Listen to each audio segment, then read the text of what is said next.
All right, welcome to Virtue Epistemology bonus material. It's a pleasure to welcome the author of the paper that you're reading for this week, Professor Mark Alfano at the University of Macquarie in Australia. He's talking to me from Australia, so hopefully the Zoom goes okay. And I'm going to be asking Mark several questions about his paper, what he thinks about his paper, the paper that we'll be talking about in class on Tuesday. And I want to just kick it off, Mark. Thanks, by the way, Mark, for joining me for this. Always fun to talk to you, Adam. I'm going to kick it off with sort of a perspective question from you. So we're coming up now. This paper was published in 2012 in Philosophical Quarterly. And this is we're approaching about 10 years since the publication of that paper, which was, to my knowledge, the first paper that ever tried to take some of the literature that the situationists are appealing to in virtue ethics, and then think about what this looks like when applied to a position in epistemology. Looking back at this paper, what do you think are the parts of the paper that have held up best in the past pretty much 10 years? And are there any parts of the paper that you think about differently now, looking back at it? Yeah, I think it was at the time the very first. There was a brief suggestion that John Doris had made in his comments at one of the American Philosophical Association conferences, which were published in the proceedings, I believe, that sort of suggested, hey, maybe someone should do this. But my paper was the first to actually try to do it. And I think some parts of it hold up pretty well and other parts less so. One thing that I do in the paper is distinguish between responsibilist approaches that attempt to define knowledge in terms of virtue, like Zagzebski's stuff, and more inquiry-based approaches that say, well, we're not going to get an analysis of knowledge out of this, but it's still interesting to explore in its own right. I think the move from the definitional approach to this more inquiry-based approach is something that probably a lot of people at this point would agree with. So even if open-mindedness can't be used to define knowledge, even if curiosity can't be used to define knowledge, there's still valuable traits. And it's worth thinking about what they constitute, how they get expressed, how they're distributed in the population, how they can be developed, and so on.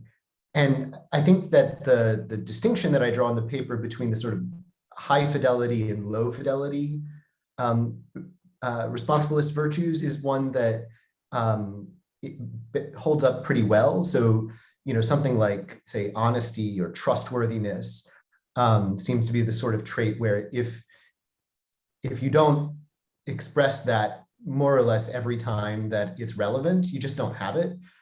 Whereas something more like creativity is the sort of thing where you don't expect people to be super creative at every moment that they could be creative. And so I think that distinction holds up pretty well. One thing that people have sort of moved to in the subsequent decade is more of an exploration of epistemic vices as opposed to epistemic virtues. So as you know, of course, Kasim Kassam wrote a whole book called Vices of the Mind, which is kind of a counterpart to Zagzebski's Virtues of the Mind, where he explores dispositions that get in the way of knowledge. And these, I think, are quite interesting. And together with Marco Meyer and Boudewijn de Bruin, I've actually been exploring them empirically. And we've actually shown that people who score high on this new measure that we developed of epistemic vice, which is specifically keyed into sort of dogmatism and closed-mindedness, and especially a sort of disposition to jump to conclusions and then never change your mind once you have jumped to conclusions, are predictive of acceptance of things like fake news and medical misinformation about the pandemic and conspiracy theories, that non-medical conspiracy theories. So it seems like even if we aren't able to define knowledge in terms of virtues, even if some of them are high fidelity and others are low fidelity, it's worth thinking about both epistemic virtues and epistemic vices, because we can actually predict people's attitudes and even their behaviors with empirical measures of these things. One of the projects I'm working on right now is specifically aimed at developing better measures because I've become quite concerned by the so-called replication or reproducibility crisis in psychology. And that affects the paper that you assigned for this class, because a lot of the stuff that I discuss about the effect of positive mood or positive affect does not seem to replicate. So basically, I don't stand behind any of those arguments anymore. I mean, I think they're probably still valid, but they're not sound, because, or at the very least, we have no reason to think that the premises are true anymore. They might be true, but that evidence is quite shaky. And just for the students, are you thinking sort of some of the studies from the paper that suggest that if you have candy or if you watch a comedy clip, you might be more intellectually flexible in making a medical diagnosis or something like that? These types of studies.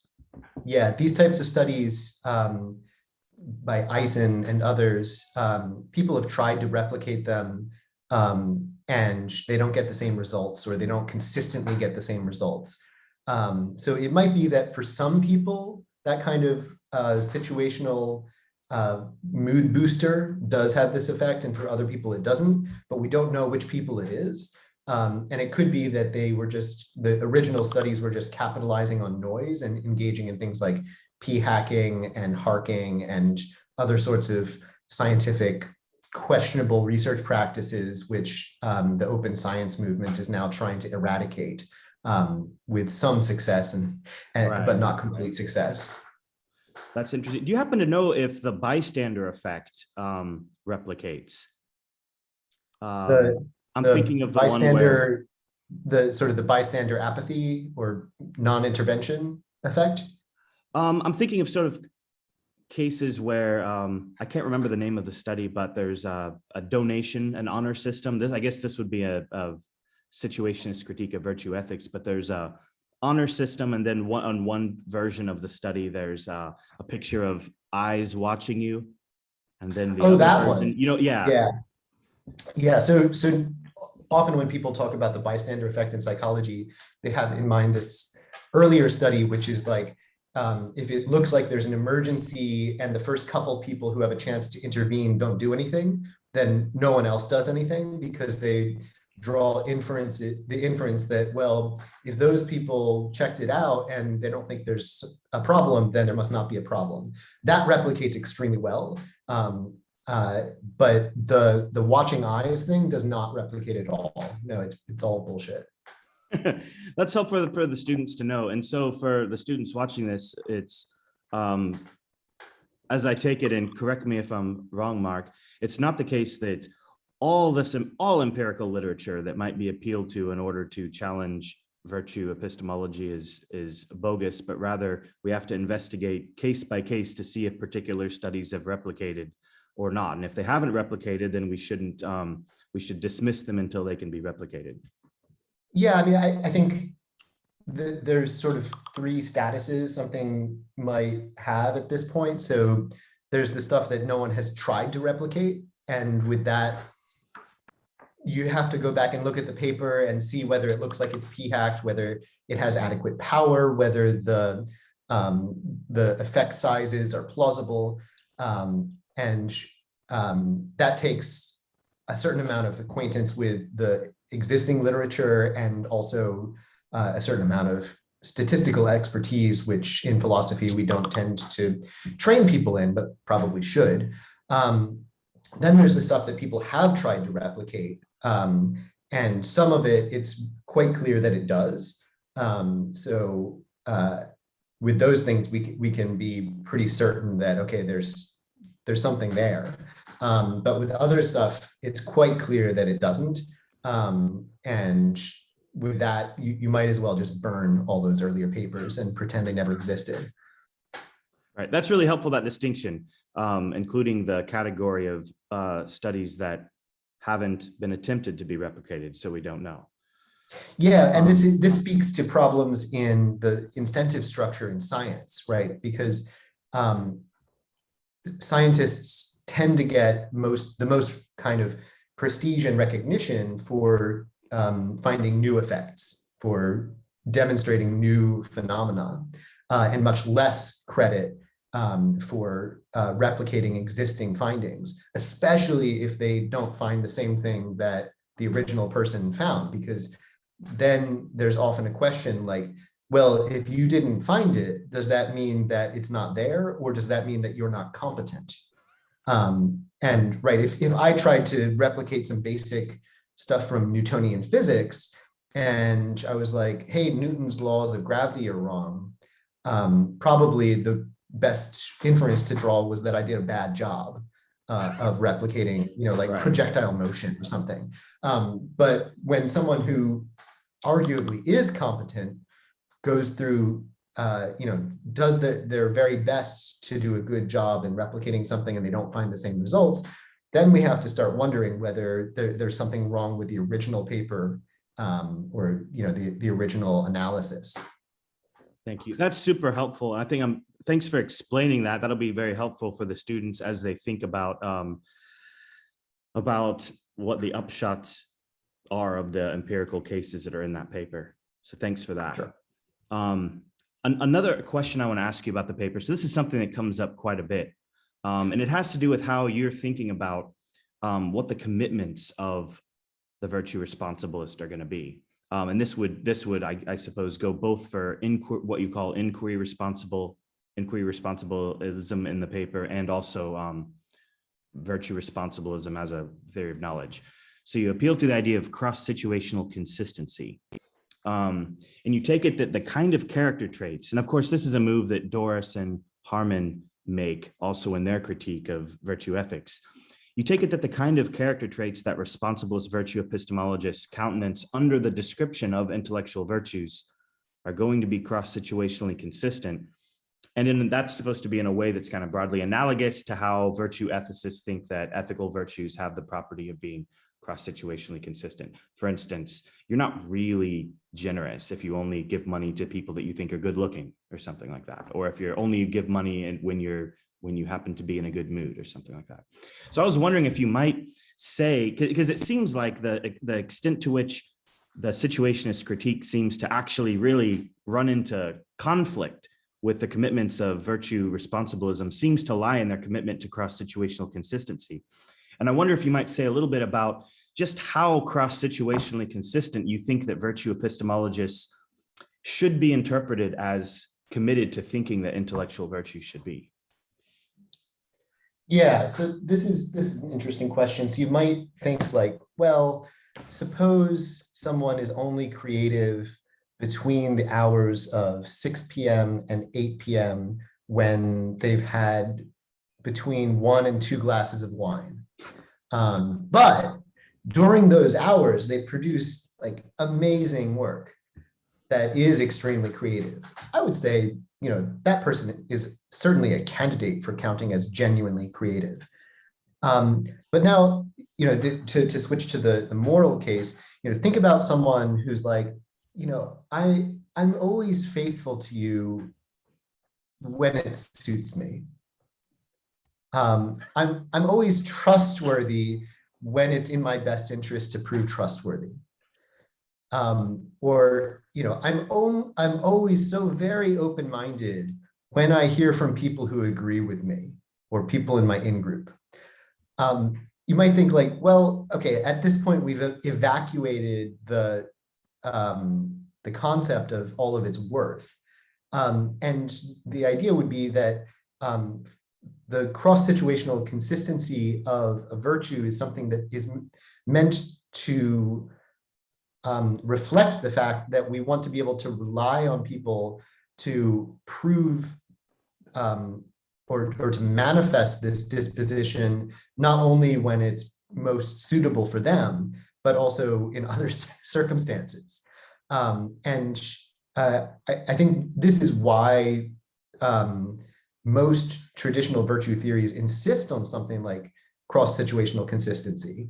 But then you might say, okay, well, what's the difference between the creativity case on the one hand and the honesty or the faithfulness or the open-mindedness cases that I just described on the other hand?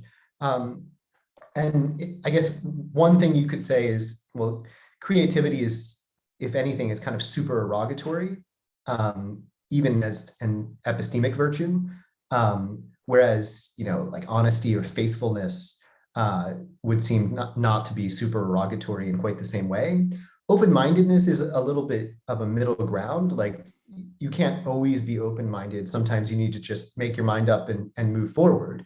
But if you do so in a way that systematically disregards everyone who disagrees with you, or systematically disregards everyone who's not part of your in-group, then it starts to look like parochialism or some kind of chauvinism or something like that. So I think that the demand for cross-situational consistency is primarily dependent on the value that we attach to epistemic virtues. And when you ask, how cross-situationally consistent does any particular virtue need to be, the answer should be informed by what makes it valuable in the first place. And that's just going to depend from case to case. I'm not sure if that fully addresses the question, but no, yeah. that's super helpful. That's pretty much what I guess that you might have gone in that direction, also given your distinction in the paper between high fidelity and low fidelity virtues. It seems as though the demands for cross-situational consistency might differ, perhaps in the case of creativity. It's not so much of a charge, right, against someone being creative that they're not creative across every single circumstance in which they're presented with reasons to be creative, right? Whereas it's a little bit more complicated, more demanding in the case of honesty. Yeah. So that's a helpful clarification. Now, one thing I know that our students will be interested to know is this. So you said something that pretty much is something I said in one of the early lectures about virtue responsibilism, which I think is exactly right, which is that since Zagzebski's book, she did basically two things. She tries to say what knowledge is in terms of character virtues, responsibilist character virtues. That project hasn't aged well because there are a lot of serious problems with it, including what I told the class is it's difficult to make sense of how we have perceptual knowledge in the case of people who are just intellectually vicious. Of course, they know their hand is in front of their face, even if they hate the truth, as it were. However, the inquiry side of inquiry responsibilism, that's well and thriving. So I've mentioned that to the students, and I suggested that to the extent that the situationist critique in the paper is nowadays especially relevant or interesting for virtue responsibilism, we want to kind of think about it as a problem for inquiry responsibilism, more so than the sort of non-existent group of people that would still try to define knowledge in terms of character virtues. That being said, and this is where I think the class will be interested now that they've read a bit of Sosa and read a bit of Greco. What do you think about whether or not a version of this kind of inconsistent triad style argument that you give in the paper, when you are giving it as an objection to virtue responsibilist accounts of knowledge, to what extent do you think this might transpose over as an argument against virtue reliabilism? So you can imagine the triad, right? You've got non-skepticism, epistemic situationism, and then just imagine that we replace John Greco or Ernest Sosa for classical responsibilism. Do you think that the argument sort of extends over, or do you think that it's particularly troublesome for virtue responsibilism? Yeah, it's an interesting question. And I actually have written a bit about this and tried to argue that, in fact, it does. And there are two ways to move that forward. So the first thing you need to do is revise the premise of epistemic situationism, because it's specifically designed in this paper to target the kind of responsibilist version of virtue epistemology. So that needs to be updated to make it match more or less what, say, Greco or Sosa or maybe Pritchard or Turry would say. And then instead of classical responsibilism, you have to have the corresponding reliabilist definition or account of knowledge. And the relevant empirical literature in that case turns out to be rather different.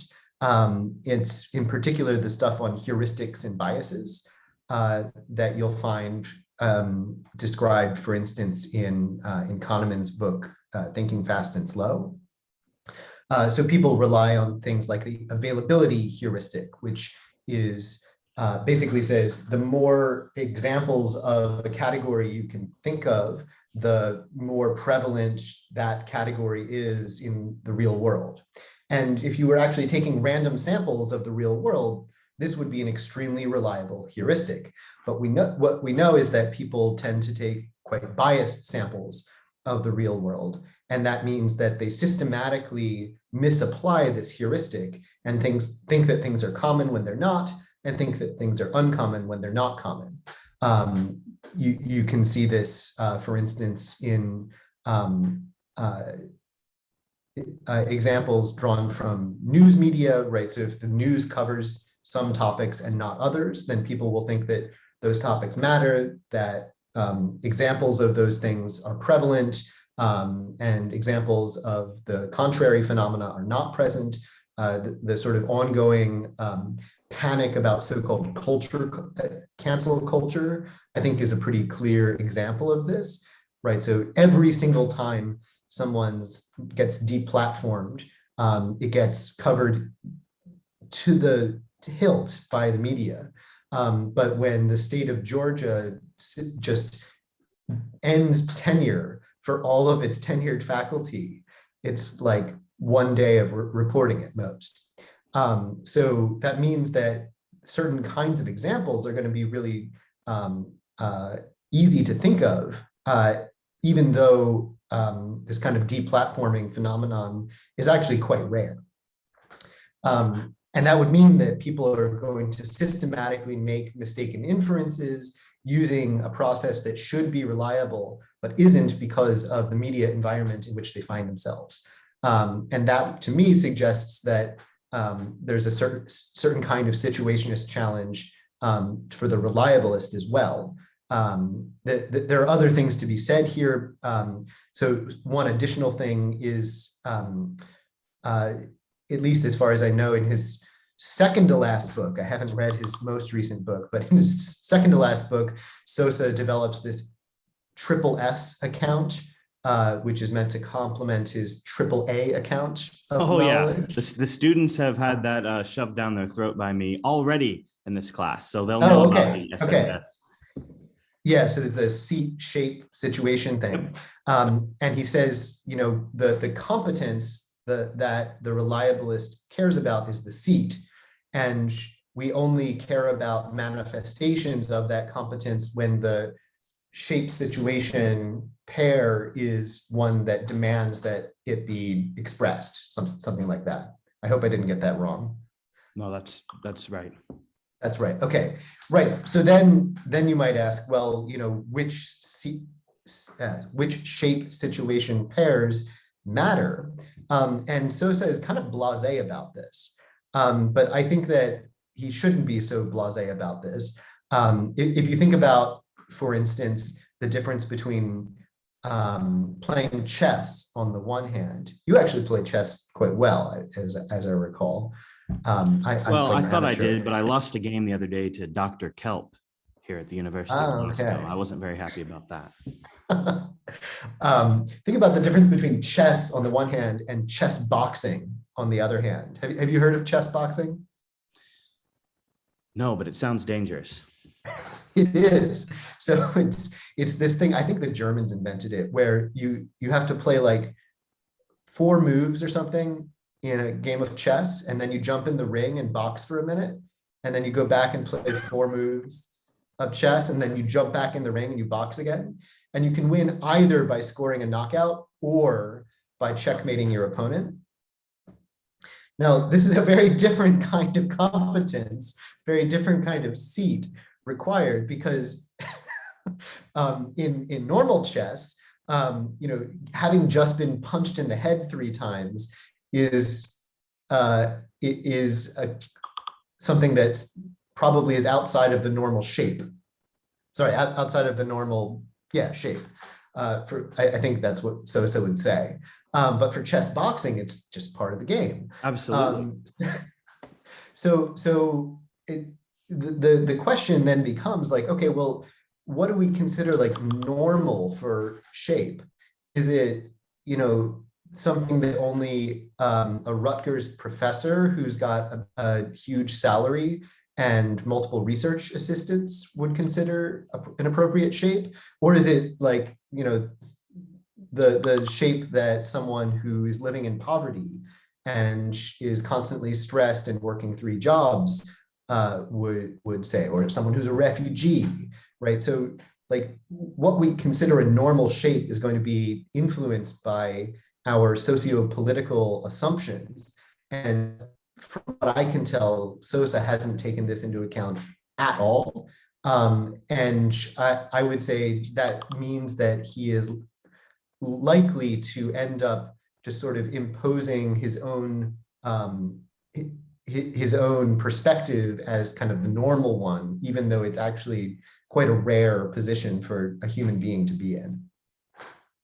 That's I'm really glad that you went into that part of the discussion. It's super interesting. And you're absolutely right that Sosa doesn't say much more about how to distinguish genuine competences, right, from just any arbitrary SSS triad that we want to make up, because we could make up an SSS triad that corresponds with bowling well while underwater after you've spun in a circle or something like that. We don't consider that a competence, but that's because, and then Sosa uses the language, he says, the SSS triads that are actually counted as competences are the ones that correspond with conditions under which good performance is valued by us.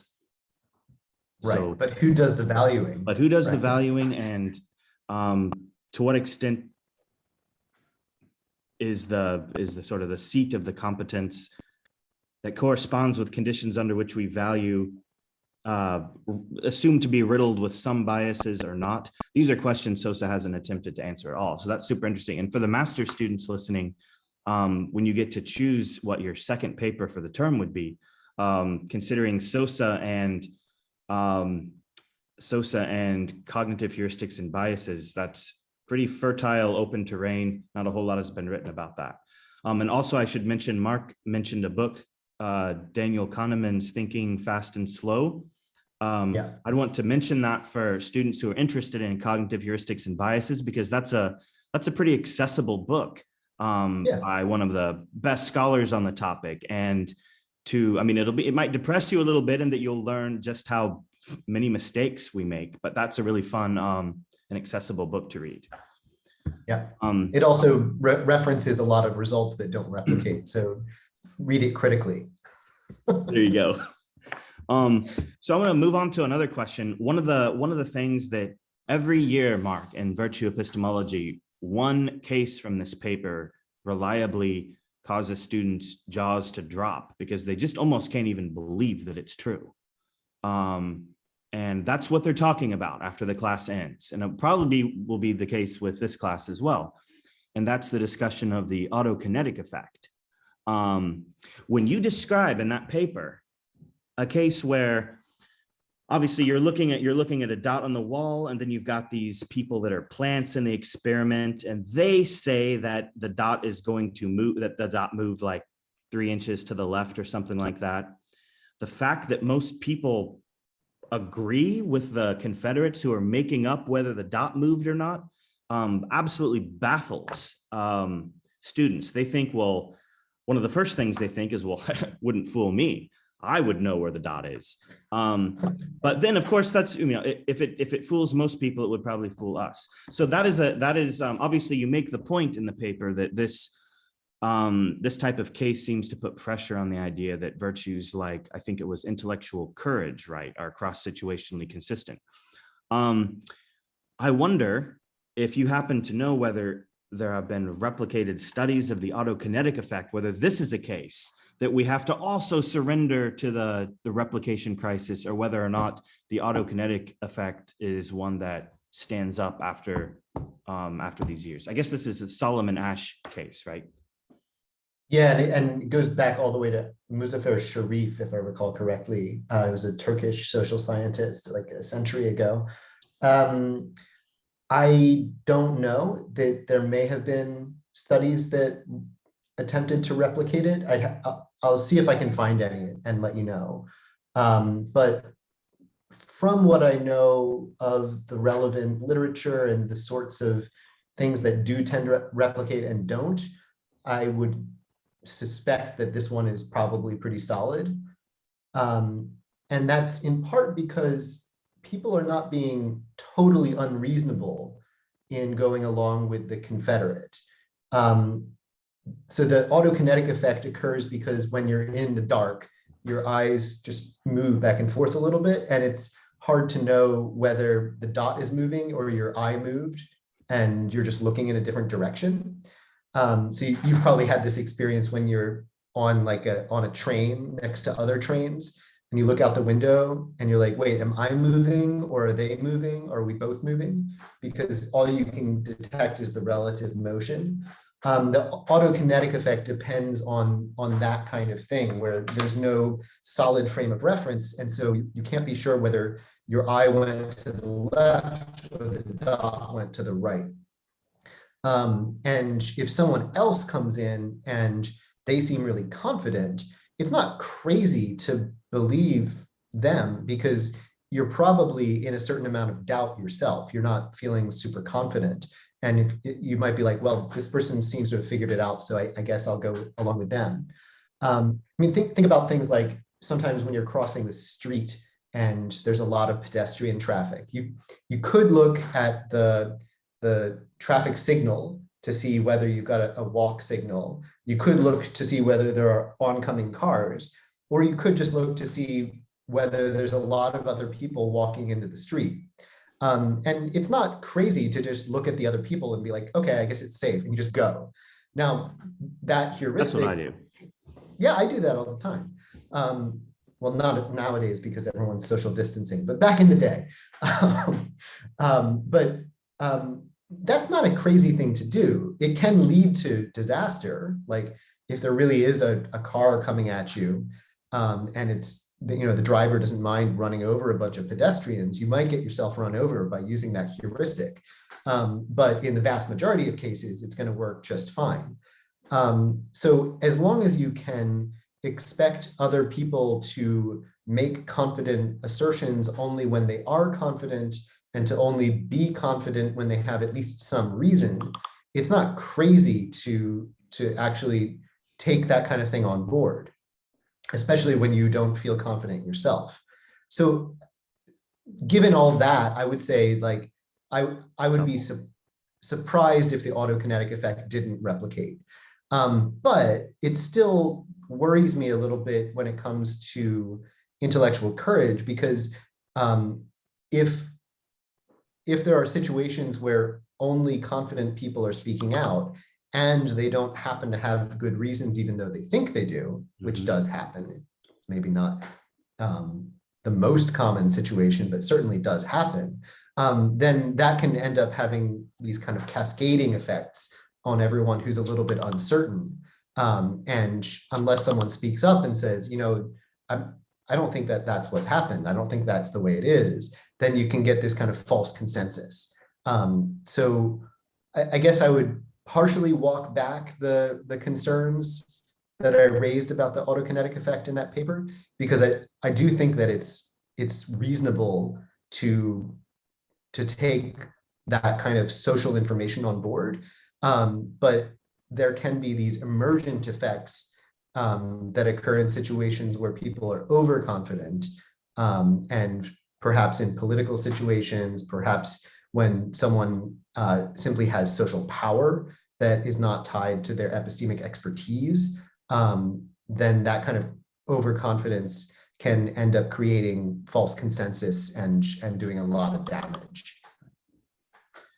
That's an extremely helpful take on that case. And that's one that I know will help the students in thinking about it, but also help me in thinking about how you're thinking about that case.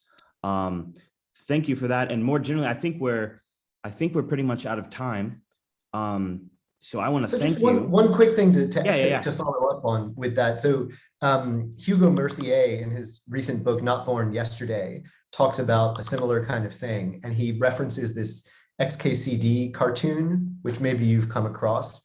So you know that this thing that your mom has probably said to you at some point, like, if all your friends jumped off a bridge, would you also jump off the bridge? Which, you know, is a counsel against conformity. And in this cartoon, the person's like, well, I don't know. I mean, probably I would. My friends are pretty reasonable people and they care about their lives. And I doubt that would all go crazy in the same way at the same moment. So, you know, if they're all jumping, there's probably something really wrong with the bridge. And I would take that as strong evidence that I should jump too. And I think there's something to that. It's just that it's not 100% reliable, and Right. Following these sorts of heuristics can also lead to disaster. Right. But that is helpful, considering that it isn't completely arbitrary or utterly unreasonable to follow the crowd in circumstances like the autokinetic effect. Yeah. Mark, thank you so much for doing this, and for the students watching, I hope you have learned a little bit more about the paper. And for Mark's, I thought I would mention, Mark, what would you say your most recent project is if students want to read more about what you're doing now? I know you mentioned you've got some empirical work that also engages with epistemic vice. What would be something you'd recommend maybe that my students could read if they want to check out some more stuff that you've done, if they dig this paper, which they usually do? Yeah, I mean, so the epistemic vice scale with Marco Meyer and Boudewijn de Bruin just came out this year. I can send you a link to it. But that might be interesting, and it's certainly very topical, given that we show that epistemic vice is strongly predictive of acceptance of medical misinformation and things like that. How is that relevant? I don't think anyone shares, you know, false medical information on the internet. Just kidding. Thank you so much. And students, I will see you at the class on Tuesday. Great. Thanks, Adam.